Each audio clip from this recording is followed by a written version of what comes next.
Well, hello and welcome and hello. Thank you for joining me on Un Poco Moss, the show where we give you just a little bit more. And if you could see me, you'd know that I am crushing your head between my fingers, but I'm sure you can feel it. Like the little voodoo doll turd that you are, if you've seen that episode of Gilligan's Island or so many other shows, MacGyver. I think they make voodoo dolls in most shows. Eventually, when they do the Hawaii episode, I don't know why they always do that hula thing, and it's just incredibly stupid. But anyway, guys, welcome and hello and welcome. As you could have guessed, it's me, it's Danny Deals. Thank you for joining me on behalf of J Money, Not a Lurker, Hurricane Lopez, Stock Karen, and the rest of the team here at Un Poco Moss, occupying our penthouse suite in the Five Heads. Empty Skull, where we're getting a great lease rate due to all of the empty office space available here in this giant cavernous head. Guys, so much to talk about, so much to unpack. SOFI stock, of course, today is February 1st, 2024. I don't really know what time. It's 9:41 in the AM out here in a beautiful, rainy, dreary, wet, cold Los Angeles. Not exactly the best day ever, but pardon me, guys. I was out doing some work in the rain, some flood control. Might have got just a little bit sick, but I am a soldier. I'm going to soldier on and come at you with this horrible show. Anyway, guys, it's a little incoherent, even a little more so than usual, but there's so much to unpack. There's so much going on. Um, Guys, we filled the gap today, so to speak. Was this a shocker? No, people keep saying, "Oh, aren't you upset it went up and then went down?" I said, no, I'm not upset. Um, I said so many times what it's going to do is go up 20% and then dump. I've just seen it. What I wanted was the stock to go up, 6%, 7%, some actual buys come in on volume of, 70 million, 60 million institutions come in. And I think that is happening. And we are seeing that day by day. And we're seeing institutional ownership, tick up. It's not flying up, but we saw ARK make another good size buy. As a lot of these smaller institutions like ARK, and there's hundreds and hundreds of, hedge funds and different funds out there buying stock at a smaller and sort of mid-sized institutional level, as they come in and take, a couple hundred shares here and there off the table, quarter by quarter, that really starts to add up, where probably by the end of this year, my expectation is we will see institutional ownership up above that 50% mark. I think it's about 43% right now. Once the dust settles, but we're again seeing this, pattern of just these algo traded peaks and valleys. 50 million shares again traded on the day, and the first 3 hours of trading. It is, this algo is, in my opinion, stupid and very well funded. They have to try to push down to about 7. That's why I think these FUD spreading douchebag analysts are bookending these ratings at 650. I mean, if you look at the KBW guy, the bowling ball headed hairline, he came out on January 2nd and downgraded the stock to 650. And then we saw Morgan Stanley trot out this, square jawed, corn fed rookie. Looks like, Matt Hughes from MMA's little brother after he lost a bad fight or something. And, I mean, the guy looks like he's been beat with a sock full of quarters. I mean, that's not really the point in terms of his analysis, but the analysis is just stupid. It's stupid and lazy. Think about what these guys, how they attack SoFi. Basically, they put SoFi in a position, it's like they said in Dirty Dancing. You can't put baby in a box. You can't put baby in a box, and you should not put SoFi in a box. They're basically damned if you do and damned if you don't. Look what they say on interest rates. Okay, for year and a half plus, they're like, oh, SoFi is going to be doomed by these high interest rates. They're going to need money and they're going to have to borrow it at high rates, higher for longer. SoFi's going bankrupt. Watch out. $3, $4. I got a tiny weighing. You heard it all. You heard it all. And what did you get for it? Nothing. SoFi keeps performing. And guys, I can't break it out because it is during business hours, but I did want you to know, and J Money knows this. I have actually purchased I found this new store. Princess J brought it to my attention because she is brilliant and lovely and probably the best person on earth. It's called Five Below, and they sell really odd things. And just had to pick up this SoFi colored cowbell for you guys. Can't really ring it until the other people in my faux office part go home. And it's prime business hours, and my office is right next to the management. So I don't really want to get evicted and get my fat ass kicked out of here in the rain. So I'm going to keep my voice down. Shh. Don't tell anybody about the cowbell turds. But anyway, guys, I did have a lot to say that's actually pertinent to the stock and not just my own, you know, idiosyncrasies and psychoses. Um, anyway, guys, I don't know where I was going with this live stream as per usual, but anybody here? There's a few people here. Hello and welcome. Thank you once again for moderating the discussion. Not a lurker. You guys get out of line. He's going to hit you with his big purple wrench. Sounds kind of dirty, but hey, it is what it is. Hello and welcome, guys. Tom, Matt, Seabar, what's going on? Ukeko, Zach, how's it going? Thomas, what's up? Steven, Brian, Flint Creek is here, of course. Ukeko, Westicle Testicle is here. You guys change these names, make them very hard to read. Zach G, what's going on, guys? Ross, how you doing? Bobby's in the house. Zach, Manny, Flint, Brian Burma, Max Antigue. Hello and welcome. Perfect timing on the commute. Glad I could help. Number 12, hungry. What's on the menu today? More SoFi. Yep, bagel it up. You got to join. I've checked in on Uncle Bruce's live stream, and I guess you buy a golden bagel. That's how you join. I don't know. As long as I don't get bageled on the tennis court, I'm a happy man. But anyway, guys, glad to see you. Thanks for joining us, Forrest, Chandler. Yeah, Wedbush upgraded New York Community Bank. I think they just fell off a cliff after earnings. But guys, just talking about Wedbush, this is kind of like I just want to talk about how, I know I focus too much on analysts and I'm a huge Karen. And I get that. Believe me, I get that.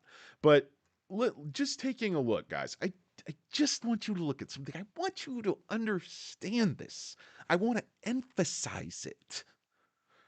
I'm going to enunciate like I'm Andrew Dice Clay. Ho. No, guys, just look at okay, there's the Morgan Fudley.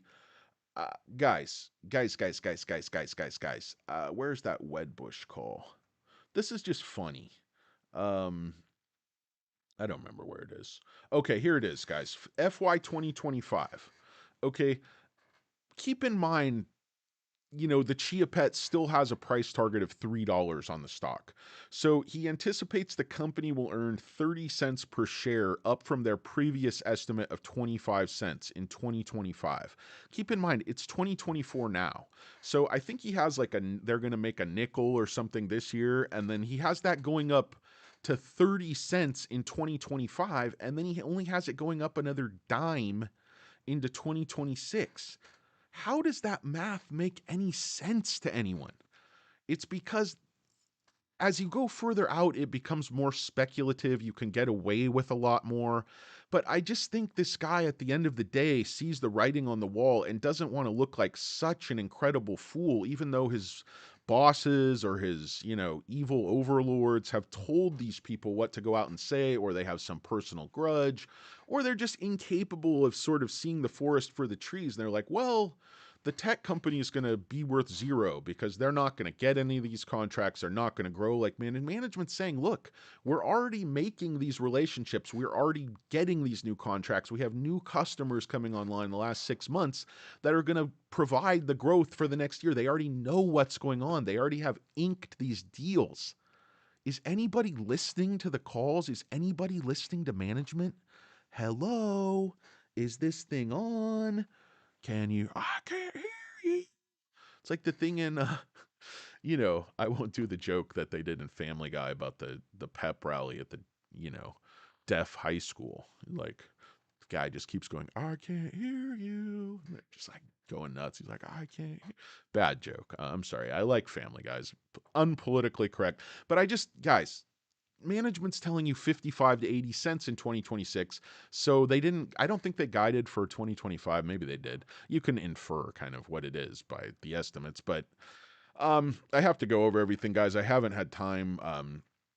I have gone through the ER, I have gone through management's comments, I have gone through the investor presentation, I've gone through all the slides, but I do, believe it or not, I was an econ major at one point in another life. I have been reincarnated as a fat middle-aged turd, which is unfortunate for me, but lucky for you, fat assholes out there in the Midwest. But guys, I don't want to talk about Beaker or I call him Midwest Values, this guy from Morgan Stanley, because this guy has basically no ratings. Let me get back to a little bit of news. So SoFi releases fiscal year 2024. We already got this, guys. These are downgrades, these are upgrades. They said neutral ratings, but overall, the people that mattered, SoFi price performance, I don't know. I can't follow any of this bullshit. Let's see. So they issued by Wedbush, IEQ Capital. That's what I mean. They're buying in day by day, 154,000. Okay, so they get the underweight rating from Morgan Fudley. But before we do that, guys, here's a little. Let me disabuse you of the notion that SoFi's in trouble with regulators, that SoFi is going to go bankrupt, that SoFi is not a quality bank. Guys, look at this addition. Let me just disabuse you of that notion and make you aware of this little addition to SoFi's board of directors. A lot of people call me the chairman of the board because I was good friends with Frank back in the day. We used to go through Vegas in the 50s, smoking stogies, drinking scotch. Oh man, those were the days, guys. You wouldn't know it by looking at me because I live on a diet of carrot juice and dreams and penny stocks. But I'm actually 97 years old. My douchey goatee is just starting to go gray. Or I guess it's a full beard. I used to have a douchey goatee and a soul patch. Those were the days to really know me. Back when I was more spiritual, more circumspect, not such a hardened, douchey, Karen, disillusioned, disabused, abused. I don't know, guys. I have no idea what I'm talking about. As you know, I need to sleep more. And the combination of still not sleeping right and cutting way back on the coffee has really been difficult as a fat turd and as a fat U.S. American. God, what was I talking about? So, Dana Green was appointed to SoFi Technologies board of directors. No big deal, right? Okay. She's probably, she was probably vice president of Kellogg cereal or, probably, I don't know, maybe she was an assistant secretary at pets.com or I don't know, maybe she was, I don't know, a greeter at Walmart. Maybe she worked for, let's read on. Let's find out about it. So her compensatory arrangement, blah blah blah. Not able to take that call right now. Very important, but I'm not able to do it. So let's see. Her extensive experience as a senior vice president and senior bank supervisor at the Federal Reserve Bank of New York, including the supervision of systematically important financial institutions and committee work on financial stability, qualifies her for this board role. And guys, this is legalized bribery. You bring on, this is regulatory capture. This is iron triangles at their finest. And I love it when it works for my to my advantage as an investor, to the advantage of SoFi. This is a good get for SoFi. Now, yes, it's bribery. Yes, you have to pay. Yes, we're probably giving her some shares and all that. But guys, this is very, very important because having somebody this high up with the Federal Reserve on your board is really going to be helpful in terms of opening up that business banking in terms. I know it's not the same agencies that approve this stuff, but it lends credibility. It lends gravitas. It gives us that certain something, that je ne sais quoi that we all know and love. And so that's a good one. So this underweight rating from Morgan Fudley, we saw they trotted out their analyst Midwest values. Of course, this guy, Timothy Chode, checking in. Timothy Chode is a great analyst. He's a 4-star. It looks like Cheedo, but you actually pronounce that Chode. He's Scotch Lithuanian, so that's why the odd pronunciation there. But Timmy Chode, he comes in with a hold at $8, $3 upside. He reiterates. I haven't got a chance to read his note. You got the 5-head, the bologna sandwich, sell at 4. Touchdown, Danny Dolev. You got Jeffrey Adelson. This is Midwest Values, as we call him. Like I said, he's a corn-fed, square-jawed, fud spreading guy, but he made the call, and it is what it is. So Morgan Stanley just issued a warning on SoFi. This is over on Investor Place. It's Eddie Pan. Eddie Pan. His writing is widely panned, as is his analysis. No, I don't know Eddie Pan. It's down 15%. So they downgraded from 650 to 7. Keep in mind, these turds it's the tail wagging the dog. I'll go over. I got a bunch of stuff written on the whiteboard. I got a bunch of notes for you turds. So this morning, Morgan Fudley analyst Jeffrey Turtleson, aka Midwest Values, lowered his price target to 650 from 7 while lowering the rating to underweight.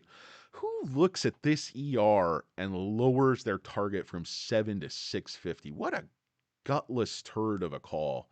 And, it bookends the call January 2nd. The bowling ball 3-hold 5-head, or not 5-head, what's his name? Hairline. The bowling ball hairline, the parrot, Michael Perito downgrades to 650 right after New Year's. That's what he did with his New Year holiday, based on no new data, no new anything. And then lo and behold, coinky dink, just because what is that phrase is like, just because I'm paranoid doesn't mean they're not out to get me. It's like, yeah, I'm not going to cry manipulation about anything. It is what it is. They can sell, they can short. Apparently, they can do that in concert. And I don't know if these calls are in lockup. I really don't think they are. I don't think there's strict legal standard for keeping these, calls they're working on confidential internally or anything like that.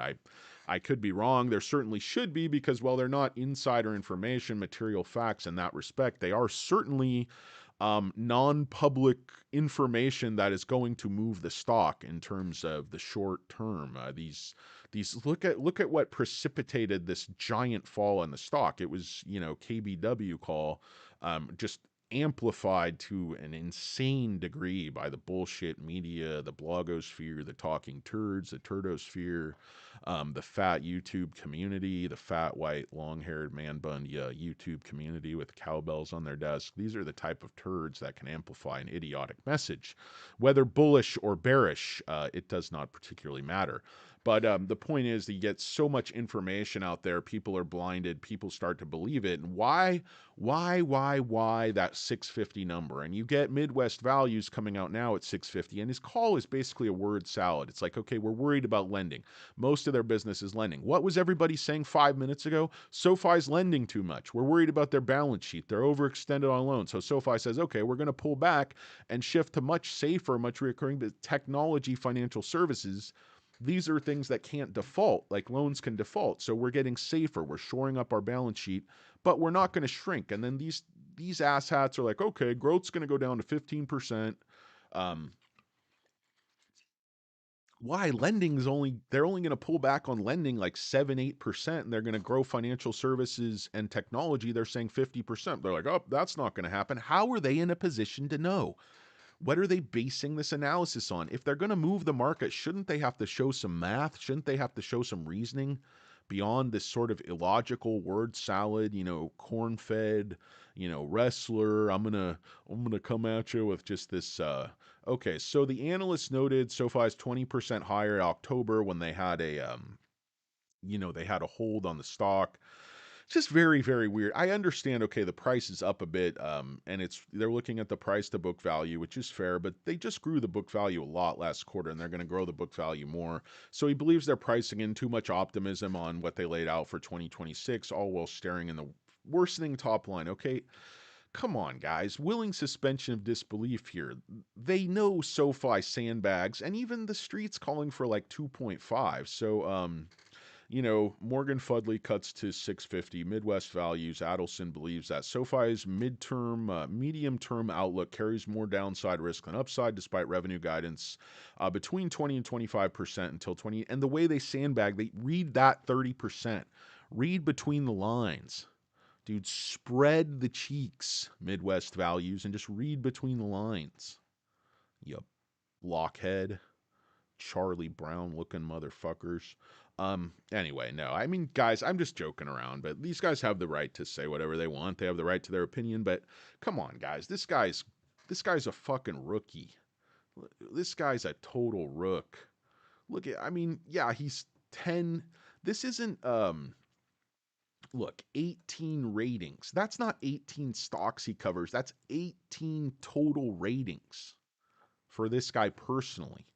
They used to have somebody else on SoFi. It was one of their real senior people. And this is their market timers. These analysts. This isn't how analysis is supposed to work, guys.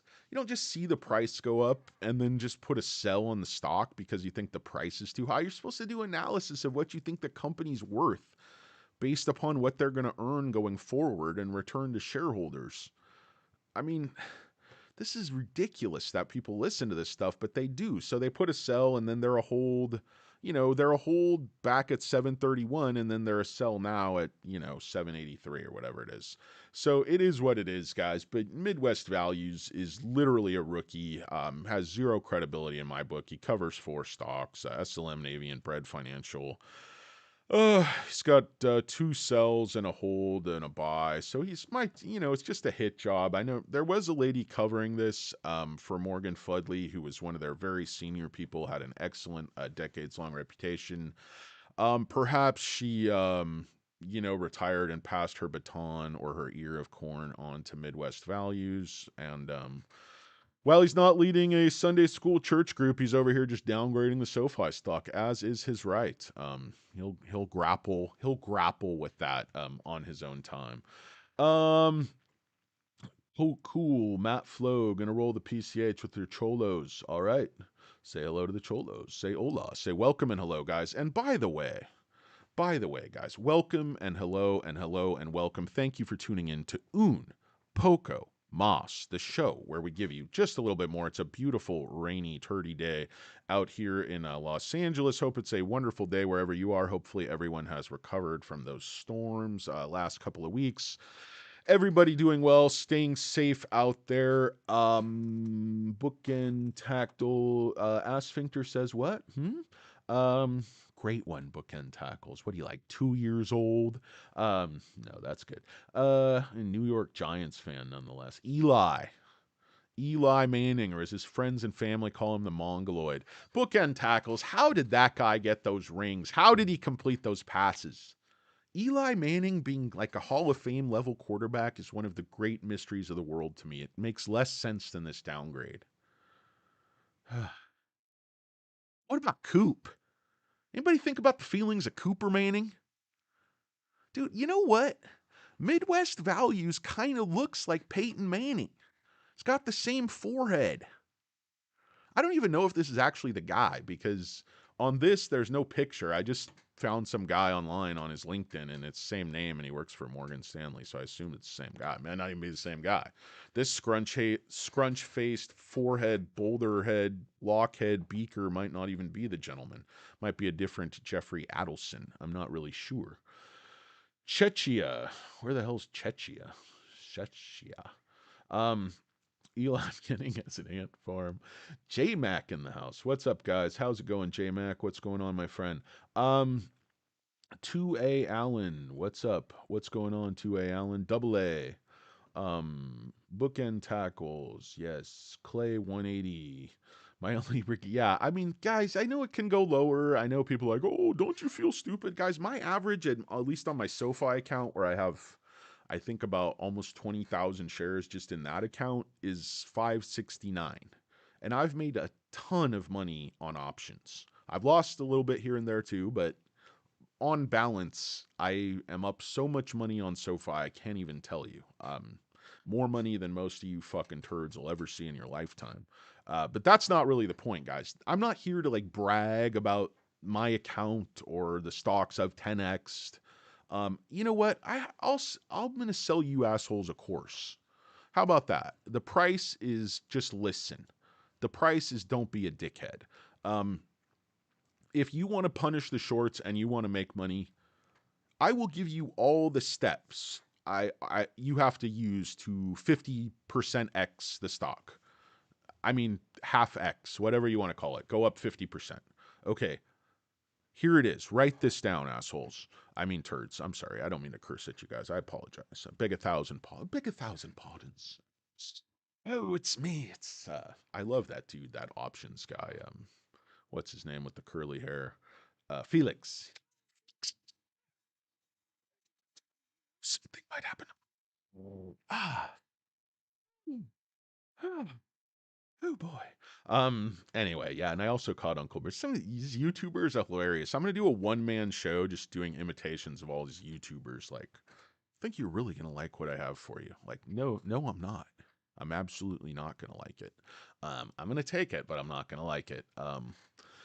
Let's see. PJ is here. Oh, I hope so. If that is true, don't tease me with that, PJ. I hope you are here. I love you. Hope you're doing well. I'm not sure if you're actually watching, but maybe you're just have it on to give me some extra views. Ooh, I appreciate that. What a wonderful person. In any case, hopefully that's her. Guys, sorry I lose my train of thought as per usual, but yeah, not financial advice, just the thoughts of yeah, I mean, I love Felix. What a rich experience, like banker, corporate attorney, investment banker. Like the guy's obviously got a lot of IQ points on old Danny Deals. And just a very impressive resume. As you know, coming from me, I'm an old, hammer swinger. Most impressive thing I ever did in my career was stepped on a nail, kicked myself in the testicles with a back swinging heel spinning back kick on accident. So, and that was on YouTube. That's how I made my money to invest in stocks. I got 7 trillion views. Fat guy steps on nail, kicks self in nuts with a double spinning back kick. Street Fighter type kick. And I went supernatural. I went Matrix on it, like a triple backflip, and just kicked myself in the nuts really hard. It was extraordinary. No, I think I might have been dreaming at the time. Not really sure. But on the straight and narrow. Yes, limit my coffee intake. Take him for walks. What am I, a dog, not a lurker? You don't poke a junkyard dog. You don't poke a junkyard dog. You got the dog barking. You want the dog barking. You got the dog barking. I remember that episode of King of the Hill where he makes friends with the other guy in the anger management class, and the guy just has a heart attack. He's died. He's just got full of rage. That's a good lesson for you guys. Like, don't get upset about stuff. It's not worth it, especially these analysts, the price action. Maybe since this show is ostensibly supposed to be somewhat loosely about SoFi, we should actually see how SoFi is doing. Still holding that like 770 level. Just not doing much, guys. A lot of shares being traded. 54 million shares now. Let's get y'all a look at that live short interest, that sweet, sweet live short interest that you all know and love so well, like Donnie. Love the Pacific Ocean. Loved it so well. So, guys, short was kind of flat yesterday. Returned a few shares, pardon me. Again, got a little bit cold in the rain there. Live short interest today. Saying they returned 2 million shares and saying they also returned shares yesterday. Remember, they were borrowing shares, and then this is sort of the after hours time. So I don't know. Cost to borrow is actually up a little bit. So I don't really believe they're returning shares today. I'm trying to think who's dumping. Institutions are buying. Is retail dumping here under 8? Remember my system, guys. I was going to tell you. Write this down. Buy SoFi under 8 and don't sell it till it's over 12.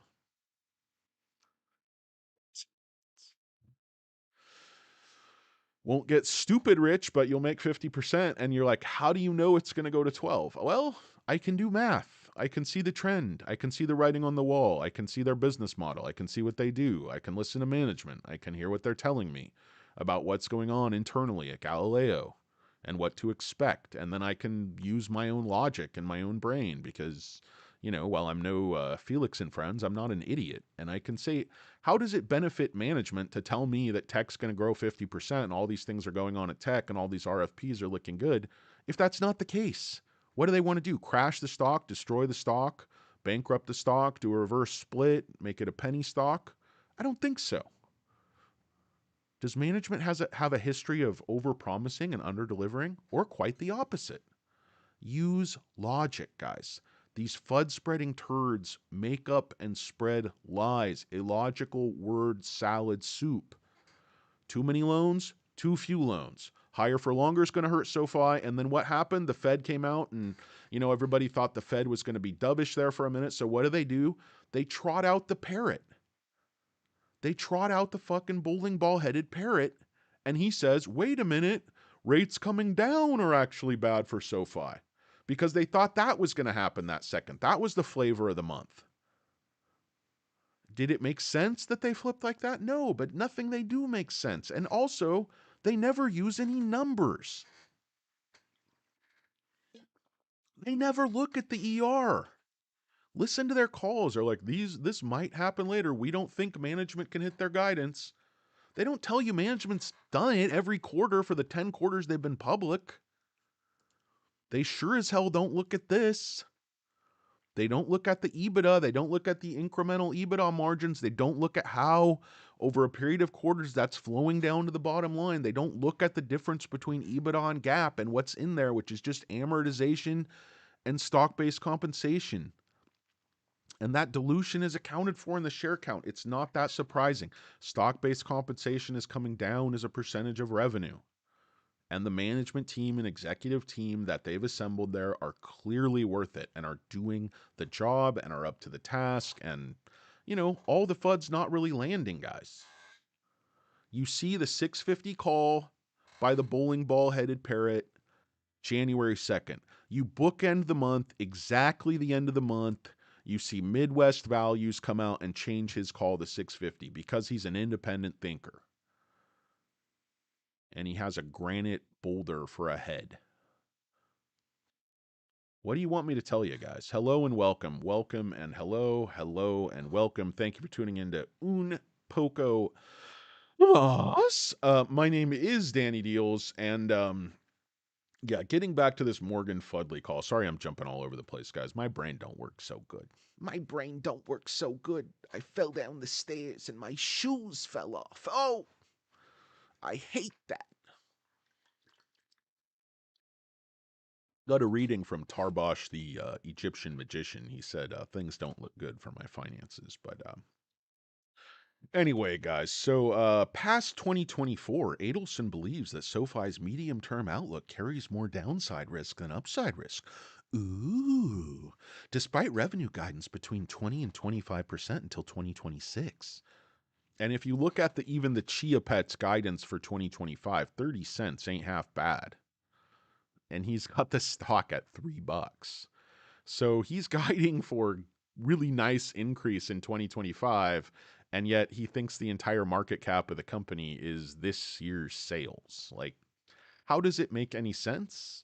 It's incongruous, it's idiotic, it's a word salad, but if they can throw that shit out and get people to believe it for 24 hours or 48 hours until they can do the damage they want to do and get other, talking turds or talking heads or headless talkers or headless horsemen or whomever it is, guys, Paul Revere, whoever they can, regurgitate their FUD and just this sort of complete bullshit. Anyway, guys, so SoFi's guided for a 2024 Q1 adjusted net revenue 550. We all know that's low.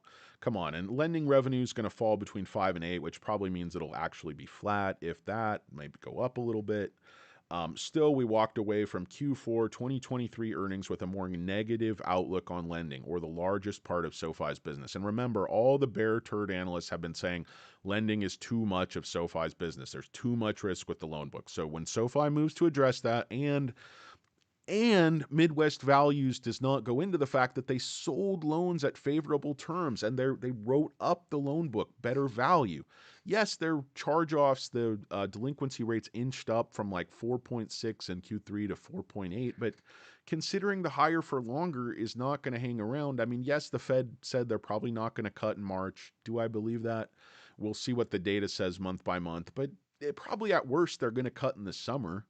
So, what's the big deal? Like all the stuff they're talking about, that's not really midterm. A couple quarters, that's short term. I consider midterm a couple of years at least.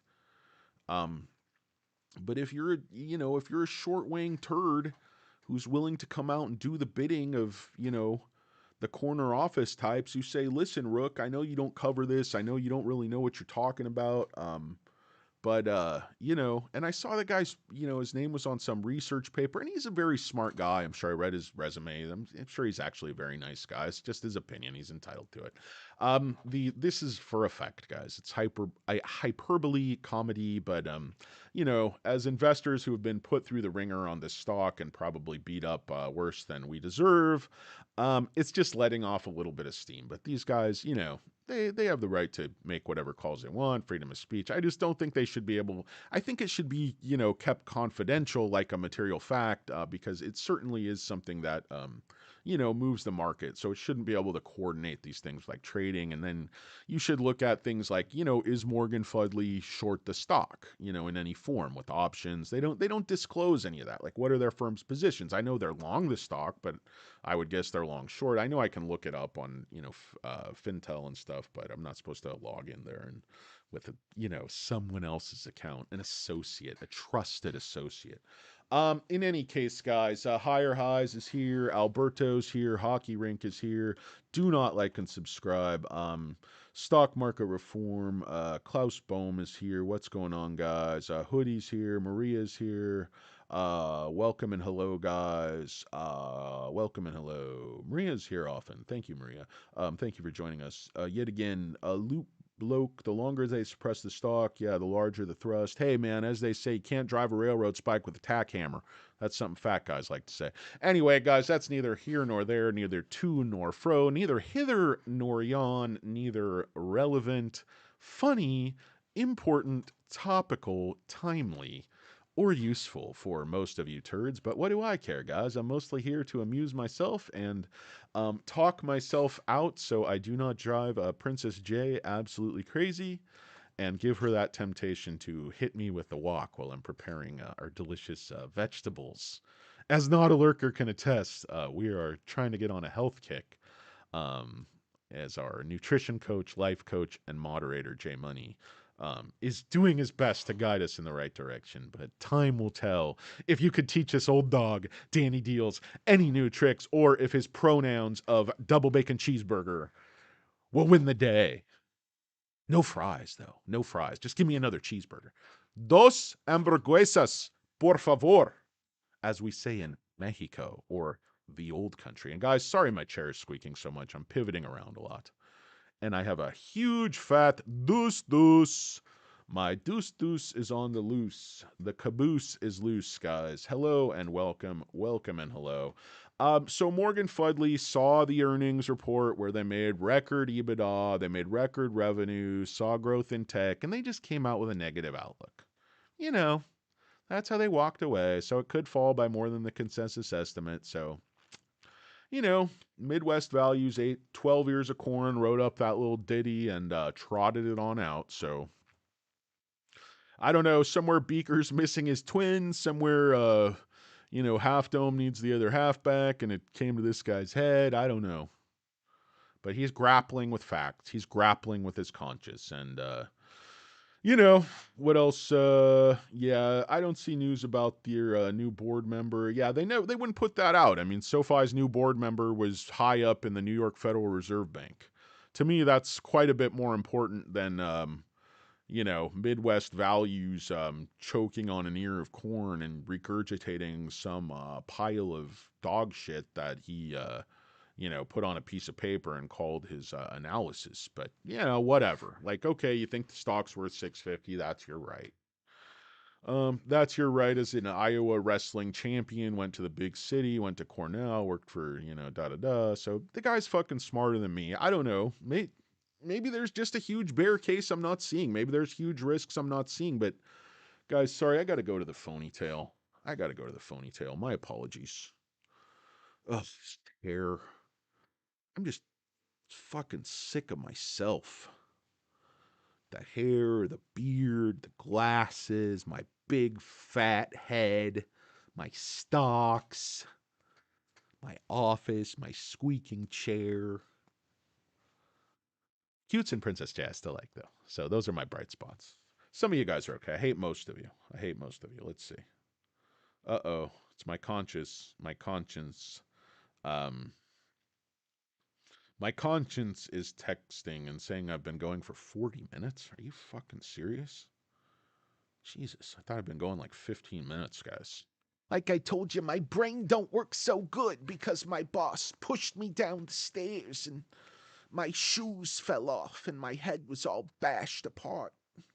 I was initially hurt with his words. Did you? And I hate that. Um, yeah, I mean, they don't know if it's a fintech or a bank. They don't know if it's your head or your asshole. They don't know if it's your ass or a hole in the ground. I mean, I go back and I normally like Seeking Alpha. I'm not, and if you guys, if you're going to read anything, read any two people, in my opinion. These are people that, I don't know personally, but I have, as you know, even though I am a lay person and somewhat of a big fat blowhard idiot with no particular expertise or analysis or spreadsheets or relevant experience or insight.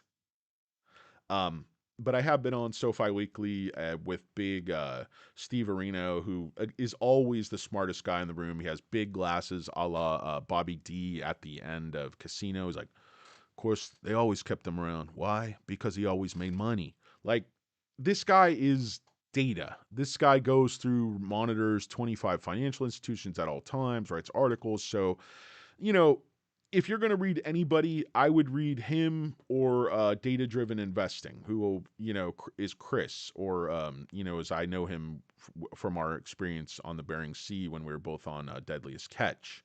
Um, Tried to stab me, was fired. They ended up airlifting him off. It was a whole situation, but I ended up getting my testicles crushed by a crab pot. I'm still going through the workers' comp claim many, many years later, picking up the pieces, but that was something I'd rather put behind me. But yeah, if a 1,200-pound crab pot lands on your testicles out in the middle of the Bering Sea, let's just say you're in trouble. Rhymes with T, starts with T, rhymes with pool. If you've seen, what's that movie about The Music Man? Well, rhymes with T, it stands with pool. Anyway, guys, I don't know where I was going with that, but I don't remember where data-driven investing is. I think he's on here. Yeah, it's way down here. He will likely beat on revenue. So you can read the before, you can read the after, but it just brings me back to this article by Gary J. Jordan, the tumbleweed, the big bullum-headed tumbleweed. I mean, he actually says in here, and this is a very credible guy. He has a decades-long career in Wall Street, and he regurgitates one paragraph that is very hard to understand from some fucking 10Q or 8K or fucking 5K or half marathon or whatever kind of letters you want to put on it, and he's like, here's what they say about the tech. I don't understand that. That's all I'm going to say. But I'm going to give you my analysis and put a strong sell on it when I'm telling you I did not understand, study. I'm going to do the laziest possible thing and just admittedly say I don't understand anything about, nor am I willing to do any work to understand the future growth driver of this business that they're trying to get, that hybrid valuation. That's the key to the valuation. I'm just going to put a strong sell on the stock. I'm retired. And I'm going to come out and I'm just going to write this. I'm going to try to crash the stock because, maybe that's his honest opinion about SoFi. But if you're going to, I at least try to do my homework, guys. Every day I'm studying this thing to try to bring you guys the most accurate, the most timely information I can. And if I ever say anything wrong, if something I say doesn't make sense, I'm more than happy to go back and examine it and make a correction. I have absolutely zero of my ego wrapped up in this stock. I know it might seem like I do, but a lot of this stuff is bits. And if SoFi management loses my confidence, if I see the business, going south, if I see something completely changing, I want to sell my shares, I want to hedge, whatever, I'm going to tell you guys 100% of the truth right away. I'm not selling anything. I get nothing. I'm just giving you my honest thoughts. So are these analysts being honest? I don't know. Are Chris and Steve being honest? In my opinion, 100% yes. And I'm a pretty good judge of honesty. I've had jobs and different things where I've had to judge people's honesty. I'm a good judge of people. I'm a straightforward person. I've been wrong many, many times. If I'm wrong about SoFi, so be it. But I just have a lot of confidence in management. I look at numbers and I keep asking, why don't bears ever look at numbers? Why don't these calls ever go, here's the ER, here's what the ER showed, here's what the growth in EBITDA, here's the growth at the bottom line, here's their net margins, what they're going to take to bottom line of all new revenue. And that's why they have to shoot down the revenue. That's why these absolute hose hounds, these one-eyed trouser snakes, these Tupelo hose hounds, that's why they have to come out and say revenue is going to come down and the growth is only going to be 14, 15%. Because if you look at the incremental margins, it doesn't make sense. It doesn't make sense to guide for growth 20 to 25 even and then say 6 cents. It doesn't make any sense. My 6 cents says they ain't worth 6 cents. These dog shit analysts. Dude, I'm choking on mom's spaghetti. I'm not ready. Oh, man. Back to reality. Man, there goes Rabbit. Um, there's no Mekhi Phifer in life, guys. There's no Mekhi Phifer backing you up, taking punches to the face for you. You know, there's none of that little white dude who accidentally shot himself. It's just not how life works, guys. This isn't a movie. I'm not Eminem. Okay, I'm not some little scrappy white kid who grew up in a black neighborhood in Detroit and had a great talent for rapping. Okay, I'm an average white guy who had to work for money and I want to get ahead, so I try to invest in stocks that are undervalued and that are going to be the next big thing. That's what I do. Guys, I'm not sure where I'm going with the rest of this live stream, but I had some notes I actually wanted to address. Let me see if any of these are at all coherent, but then I'll get out of this live stream. So that's basically what I was talking about. Like, what incentive does management have to lie to you about tech and then vastly underdeliver in 2024? They want to destroy the stock? Do they want to destroy the company? So management has every incentive to tell you the truth and then over deliver. So if anything, they're shading the truth to the downside. I was listening to somebody, who was it? Jeremy, actually, what's that guy's name? Jeremy Lefebvre. I think that was the same guy from It's Always Sunny in Philadelphia, like Jeremy Lefebvre. But anyway, so he came out yesterday. I was actually watching his video because normally I don't like the guy. I don't like his hair dye. And he says right too much. He's like, right, like, so SoFi is a good deal, right? Like, and I say guys, like, I mean, we all have our ticks, but normally I just don't. He was the guy who said like Tattooed Chef was the next Tesla, and he's always one of these guys always having like some existential crisis where he's quitting YouTube, but instead of quitting, he just dyes his hair a new color and keeps doing the same shit, you know. So, how 99% of life is bullshit, guys. So just to, prepare you for things, you fucking children. Like, but anyway, so they're trying to make money, trying to sell a course, but whatever. He came out and said, hey, I'm buying SoFi, I like SoFi. So I was like watching the video. It's like half-hour video. It's not an hour of incoherent, cry for help like my stuff, but it was a great video. I mean, very insightful, very intelligent. I was very impressed with his analysis. Like, all the things he thought and said, I basically been my case a lot. And I've heard him say several times that he's not a buyer of SoFi. He's not there yet. He's looking at it. So it was very clear, he does a lot of research. He does a lot of, don't always agree with all his calls, but hey, I make a lot of stupid calls myself, and he's been very successful in the markets. J Money's telling me I've been going for 50 minutes.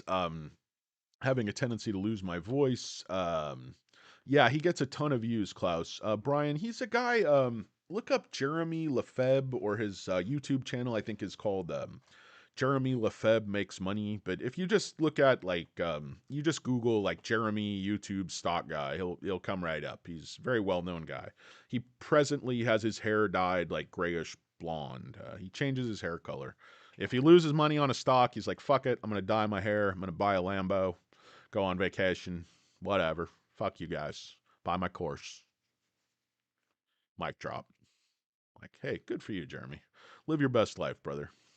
Fuck all the peons. Fuck us guys. Fuck us U-turders. Fuck us fat, suburban, middle-aged, middle-class grinders. Buy a Lambo.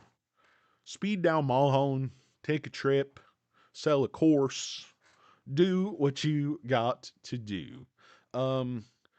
Danny Dimes, you're here. Another Danny, just what the world needs. Hopefully, you're a fat white guy, a blowhard. Um, it could be two of me. Won't that be exciting? He's made some money, but I don't think he's able to talk real finance. Pretty normal. Yeah, I mean, Ross, you know us, you turders. It's all a bunch of fucking bullshit, right? See, I can say right too. It makes me sound smarter. Yeah, most of what I say, guys, is absolute bullshit, right? So if you start to apply numbers or logic or formulas or spreadsheets, I'm going to come out looking like an asshole, right? So, buy my course. What are you going to do, right? Hey, I'm Polish now. What are you going to do, guys? Say, does it sound better if I'm telling him? Like, would you rather buy the course from a Polak or from a Cuba? What's the difference? Because either way, I got paid. First, you'll get the money. Then you get a cheeseburger. Then you eat for lunch. Then you take a nap. There's no Michelle Pfeiffer like there's no Mackay Pfeiffer. You're on your own, Manolo. Fuck you guys. All I got to my name when I come to this country was 500 kilos of cocaine, $60 million in illicit U.S. currency, and my word, Frank, I'm not even Cuban. I'm not even sure I'm Italian. I may have made up the name Pacino. Who knows? It's like, Tony, the script doesn't make any sense. Could I get my paycheck before we finish filming? He's like, shut up, Frank. You're a hussa. Um, I don't know, guys. Scarface, the more you watch, it's just a terrible movie, but a great movie. It's one of those things. The music kills the friend. Like I'm so protective of my sister now. Okay, I'm a I'm a hothead. Okay, I've been gone for 10 years. I sent a little money, but mostly I spend it on these suits, right? But now I come back, the guy's a good guy, but he cares about her, but I'll just go ahead and shoot him anyway. I don't know. Maybe I don't wanna, I'm impulsive. My character is impulsive, so I'm not gonna find out the situation that they're gonna be married. Give them congratulations, maybe a dowry. No, I'm gonna go ahead and shoot you in the abdomen. Oh, good deal. Um, yeah, no, it's pretty good. Like, it's no heat. Like, shit, you had your what? Las Vegas PD is gonna exercise you. I got 5 bodies on Mulholland Boulevard. He's like, anyway, yeah, I love Pacino, but anyway, yeah, Godfather 2 is a good film, but he's made Scent of a Woman, that's a good film. Is that him? No, who the hell is that? Richard Gere? I don't know. Anyway, guys, I don't know where I'm going with basically any of this live stream. It's a complete train wreck as per usual. Let's just give you a check of the short interest since I don't really have anything to do, and I'll go ahead and close this turd out. We'll go ahead and tie this turd off, close up any loose turd ends, and go ahead and get back to my actual work of cleaning out my office as I have been instructed to do. PJ, if you're here, Princess J, you're the best. I hate you turds. Love Princess J. Love QT. Hopefully you guys are staying dry and warm. I know Princess J is working very, very hard every single day and overcoming the many obstacles that having to deal with me poses to both business, life in general. You get a fat toper turd on your hands. Life ain't easy, but Princess J handles it with a style, beauty, and grace I think is just extraordinary. So good for you, sweetheart. Good on you for putting up with me. It is oh, it's God's work. It's God's work she's doing. What's up, Zach G? What's up, Ross? Um, yeah, that's what I was saying yesterday, guys. I'm not a buyer at 8. I might be a buyer at 7. I mean, I just, like I said, my average on my SoFi account's 569. My average overall is probably like 610 or 605 or something like that. So that's how I buy stocks, guys. I don't start out and buy a bunch at 12. Like I dip a toe in the water, and when I really get to know the company, get to know the price action, and I think I know what's going on and I think I know how things behave. When it gets down to those lows, that like low fives, those four, that's when I just like triple down my position. And that's how you have to invest, guys. You have to, and that's what another thing Jeremy was talking about, which I like. He's building out a position. And people are like, when are you going to stop buying? He's like, I'll buy heavily till 12 and I'll nibble until 15. He's like, that's how good this company is. That's how I see the growth prospects. And he's been studying this company for months. I remember him talking about it months. I was honest to God. I like I said, I'm more than happy to admit when I'm wrong. I thought he was one of the two. I really can't stand that Meet Kevin Smurf. Um, but I gotta say, like, Jeremy was very, very intelligent. His analysis on SoFi was, you could tell he'd done a lot of homework. He'd done a lot of thinking about the sector, the future, the company itself, long-term prospects. I thought it was a great video. I'd highly recommend it. Um, Financial education. Okay. Yeah, he's super easy to find, guys. Just YouTube Jeremy SoFi video. It's like 1 or 2 days ago. Movie maker like the player. Tony notes. I don't follow people who villainize someone for having an opinion. Yeah, no, I'm Danny Dimes. Like, I'm not trying to vilify these analysts, but it's like there's an element of humor to the show. I mean, I'm not trying to vilify, if that's what you're talking about, like these guys for having an opinion, but looking at the timing, do you think this is an honest industry? I mean, do you think these guys all land at 650, or do you think the people shorting from 680 need the stock to be in the sixes? I mean, do you think that's the narrative they're trying to construct? Do you think it's true? But no, that's absolutely true, guys. I mean, everyone has the right to say whatever they want to say. Like, I also have the right to say what I want to say, and you know, anybody has the right to watch whatever they want to watch. But yeah, I don't know. Like, a lot of people are like, "Oh, Jeremy's this, Jeremy's that." Like, I don't know, guys. Everyone has the right to say whatever they want to say. You have the right to buy the course, not buy the course. You have the right to support someone's channel, not support their channel. Give them the $5. Give them the. I think his thing is like $25, and if he's that good and people make money from it, $25 a month is nothing. It's. I remember what people used to pay just to like have the Wall Street Journal home delivered. Or do you guys know the cost of a Bloomberg terminal? I mean, so if somebody's giving you that much insight and $20, $5, $300, whatever it is, like, it's supply and demand, guys. It's capitalism. It's a free market. Like, you can pay for what you want, watch what you want, do what you want. But at the end of the day, hopefully you are thinking for yourself and making your own decisions. And, people have an opinion and you have to decide, who's credible, who isn't credible. And that's kind of the trick where that lies. But I was also talking about the way there's several kinds of analysts. There's the reactive analysts and there's the analysts that are proactive that are doing the work. There's also two kinds of really shorts. There's a passive short, which is, someone who's done an analysis and thinks a company is overvalued, thinks a company is going to go down based on fundamentals. So they make a short bet against the company, and then the company, that the company's not going to do well, going to go down, that the company's overvalued. Then there's an active short where they're shorting to affect the price of the stock. Those are two totally different things. One is a bet against a bad company, in your opinion, and another could be a bad or a good company, but you're just going to attack it. And I believe SoFi might have started one way and ended up as sort of the other, where these analysts and the shorts are obviously the shorts and the algo is controlling the price action of the stock. But, all you can do is take advantage. I said many, many times, we can't drive the bus. We can't determine the bus's route. All we can do is decide when we get on the bus and when we get off the bus. You have to get on the bus low and get off the bus high. That's all there is to beating the market. Buy SoFi under 8, sell SoFi over 12. That's all you have to do to make a plus 50% return. Be like, it's not that easy. It is that easy. You just have to take your emotion out of it and just not sell on panic, not sell on dips, not put in stop loss. Just say, I'm going to buy under 8, I'm going to sell over 12. That's my whole plan. So, you know, I don't know. They want to make it super complicated. They want to say, okay, lending being reduced by 7%, while financial services and tech go up by 50%. That's a bad thing. Like 5 minutes ago, they're saying that would have been a good thing. So they're damned if they do, they're damned if they don't. They don't give SoFi a path out.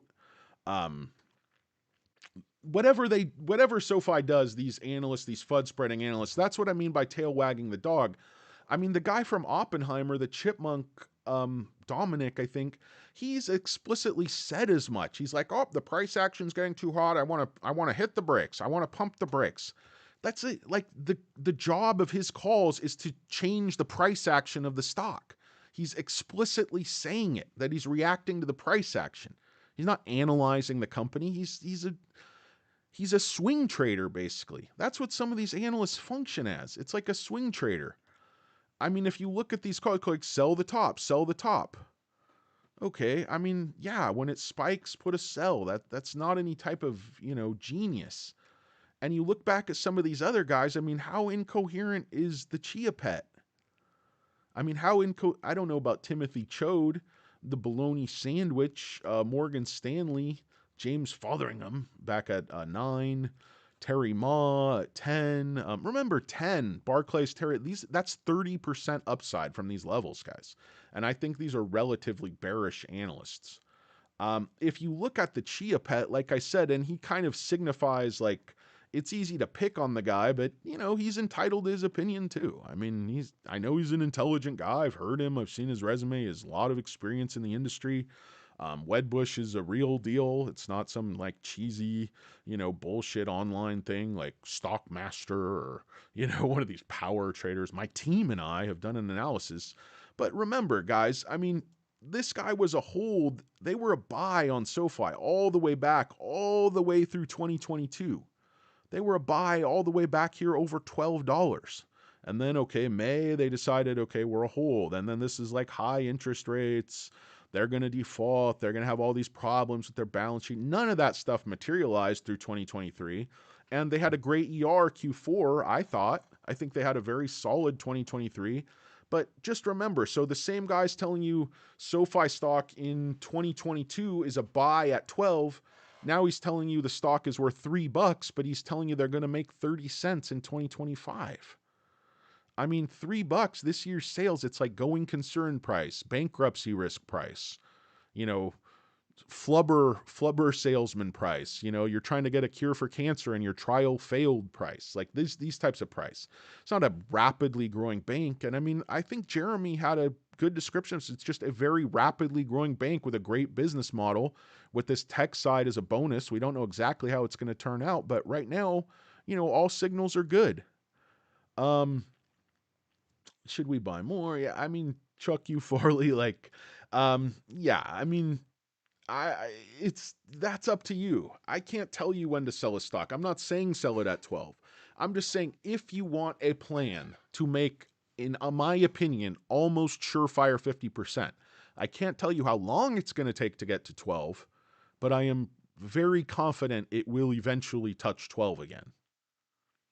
That's just my opinion. So if you just take the emotion out and you say I'm going to buy under 8 and I'm not going to sell till over 12, that would be a very good system. Maybe you say 15. You say whatever you want. I'm not trying to tell you what to do. I'm just giving you a for example. But the analyst, it's just incoherent. It just doesn't make sense. That 2 years ago, he's a buy at 12, and then after everything, it's like, okay, now it's risk. They keep talking about risk. We just see a lot of risk in the loans. Well, I thought you wanted them to make less loans. You wanted more tech. You wanted them. It's like Noto is answering the critics, unfortunately, and they never give him credit for solving the problems they talked about, making the pivots they wanted. And, yes, they made a lot of personal loans. They didn't have any other choice. They were surviving the pandemic. They made a pivot. It actually worked out. It actually worked out. The company is killing it. The bearish analysts never look at the ER. They only process FUD. It's all they do. Max Payne is supposed to be 8th this week, guys. A lot of puts coming in. Volume of puts has increased later in the week. So more bets against SoFi.